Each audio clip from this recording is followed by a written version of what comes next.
Demak, jang boshlanmoqda, qadrli do'stlar. Bo'y borasida Ergashev ustunlikka ega. Ko'ramiz. Omad tilaymiz ikkala sportchiga ham.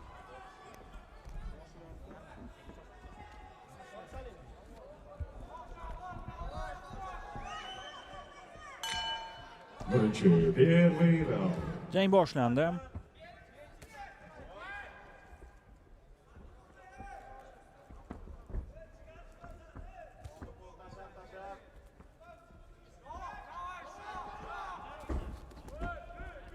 Urvanov zarba bermoqchi. Ergashev chap qo'l zarbasi ishga tushdi.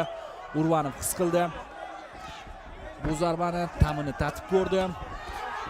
Achchiqroq biroz va keyingilarini ham ta'mini tatib ko'rdi. Hali to'lig'icha achchig'idan tatib ko'rmadi.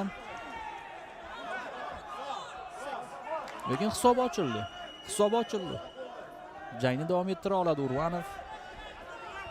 Ergashev ringda azoblayman degandi. Birinchisi bo'ldi. Chap qo'l zarbasi yana Ergashevdan. Urvanov ortga tisarildi biroz. Chap qo'l zarbasi yana Ergashevdan. Yo'q, mana bu yerda qo'lni ushlab oldi ikkalasi bir-biriga xalaq qilish uchun masofa yuzaga keltirishga qo'ymaslik edi maqsadi ularni.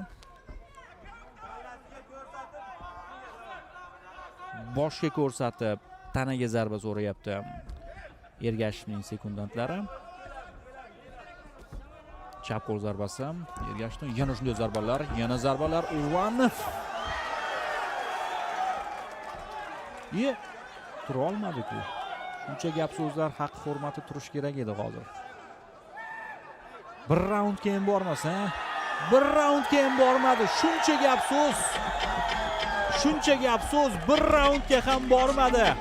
Mark Urvanov, Shohjahon Ergashev navbatdagi muddatidan oldin g'alabani qo'lga kiritmoqda do'stlar.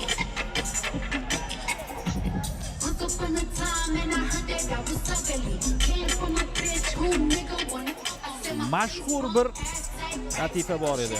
Ucha olmasang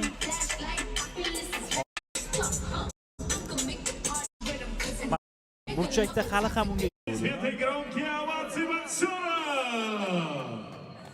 Рефери остановил данный поединок на первой минуте 23 секунде первого раунда и таким образом победу техническим нокаутом одержал потомок Тамерлана Shohjahon Ergashev. Muddatidan oldin g'alabani qo'lga kirityapti. Faoliyatdagi 29-jang, 27-g'alaba, 24-nokaut. Mana Urvanov o'ziga keldi. Bu zarbalardan so'ng o'ziga keldi. Yaxshigina ko'rishar ekan, mana hech kimga suv sepmaskan.